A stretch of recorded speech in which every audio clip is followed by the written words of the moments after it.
Guten Morgen, Kia ora, and welcome to another 3-Minute Thursday. Today we're talking about the DJI Mavic Air and if it's still worth buying in 2020. Here's what we're gonna do. First, we're gonna do a what's in the box kind of review sprinkled with some facts. Second, we're gonna talk about the good and the bad. And lastly, we're gonna do a conclusion that answers the question, should you still buy the DJI Mavic Air in 2020? Can we do all of this in 3 minutes? I don't know, but let's try.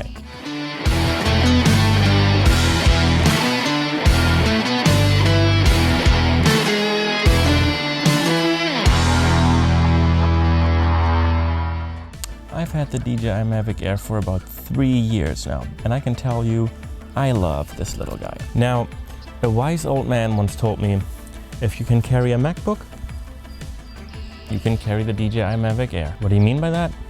I have no idea, but let's find out.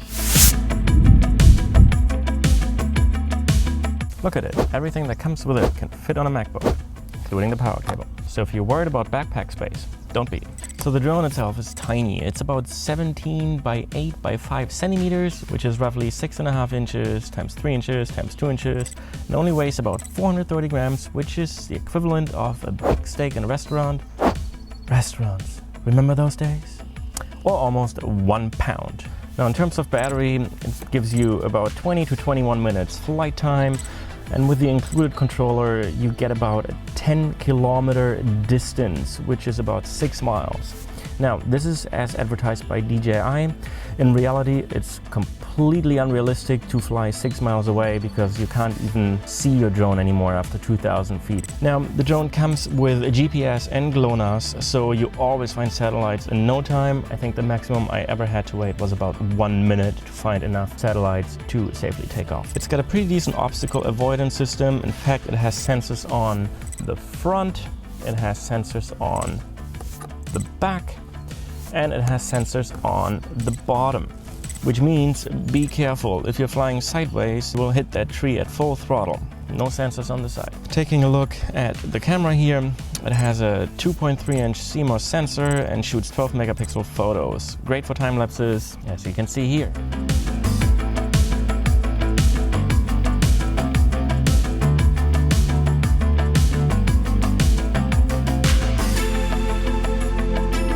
It's got a 35mm lens and has an 85-degree field of view and an aperture of 2.8.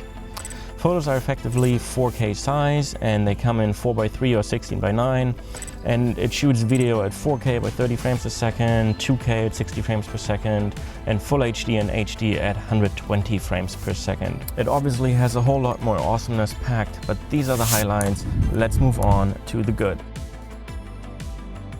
I can say a lot of good things about this drone, but for the sake of keeping it brief, here are the highlights. First, as we've just seen, the camera is amazing. If you still don't believe me, check out this footage.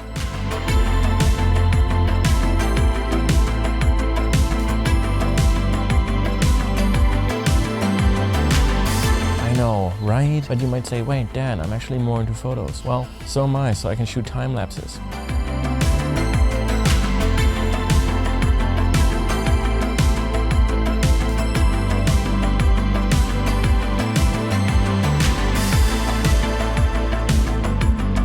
Needless to say, for this price and the fact that this camera is mounted onto a stable flying device, definitely deserves a place on the good list. Moving on to the size. Obviously size matters, especially when it comes to drones. This one doesn't even need a backpack. I've literally gone skiing with the controller in one pocket and the drone in the other pocket, and then bam, I crashed and rolled over and fell onto the drone. There was snow everywhere. My knee still hurts from that, but the drone's fine. Moving on to stability. Obviously, the size has an impact on the stability, and I don't want to say it's as stable as, let's say, the DJI Phantom 4, but it's more than good enough, especially when you're just starting out. Moving on to speed. speed, not really a buying factor, but I guess that's what drones get measured by a lot these days. It has a sport mode, and when you crank that up, it flies up to 42.5 miles an hour, which is about 68 kilometers an hour. Definitely fun. I don't use it a lot because I like to get steady, smooth, cinematic footage, but it's definitely a fun thing to turn on and impress your friends with and just buzz around. And finally, kind of the reason why I bought mine is the price tag. Now, 3 years ago, it cost about $800, which is as much as the Mavic Air 2 costs today, which hopefully means now that the Mavic Air 2 is out, we should see some decent price drop in the original Mavic Air. And if you don't care about always having the latest and greatest tech and you're just starting out with drone flying, this is definitely something you should look into some more. On this list, leading with number 1 is the price. Wait, what? Didn't you just spend way too much time talking about how great the price was? Yes, and it is a great price, and I stick to that, especially now that at the time of shooting has fallen to $599. But given the fact that the Mavic Air 2, which has just come out, costs $800, there's only a $200 difference. I would like to see the price fall a little bit more so that there's a reasonable gap between the old and the new. That's all I'm saying. Now, battery life. The battery life certainly isn't terrible, but at an effectively 21-minute flight time, it is much lower than the 34 minutes of the DJI Mavic Air 2. And on a good versus bad list, the battery time definitely deserves a spot on the bad list. So for some people, that could be a deal breaker, especially when you're into time lapses, because your time lapses could be 68% longer. Saying I'm into time lapses. And the real picky stuff. So number 1 is the propellers fold up weirdly when you pack up the drone. They don't align properly, and you kind of have to flip them over this little edge here, which doesn't seem quite right. It's probably really hard to see, but it's a thing. See, it's the jet skis. And the other thing is the lens screw cap thingy. So obviously when you're flying and once you start taking it a little bit more seriously, you're always flying with an ND filter on, right? So you're switching ND filters every single time you fly. So the more convenient it is to put on an ND filter, the better. With the Mavic Air, it's not convenient at all because it's a screw top, so you're screwing them on and off, which I guess is fine for a normal camera, but this is like a very delicate little camera sitting on a very delicate gimbal.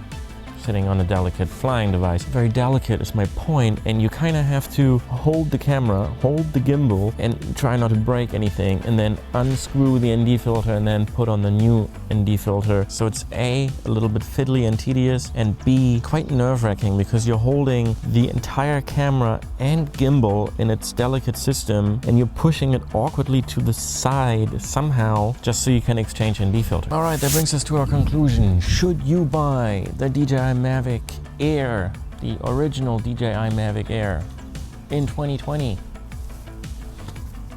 Yes. Yes. Absolutely yes. You should totally buy it. You should. Yes. Go and buy it. It's awesome. I love this thing. I'm not even gonna upgrade to the Mavic Air 2. It's a fantastic drone. It does everything you can possibly ask for.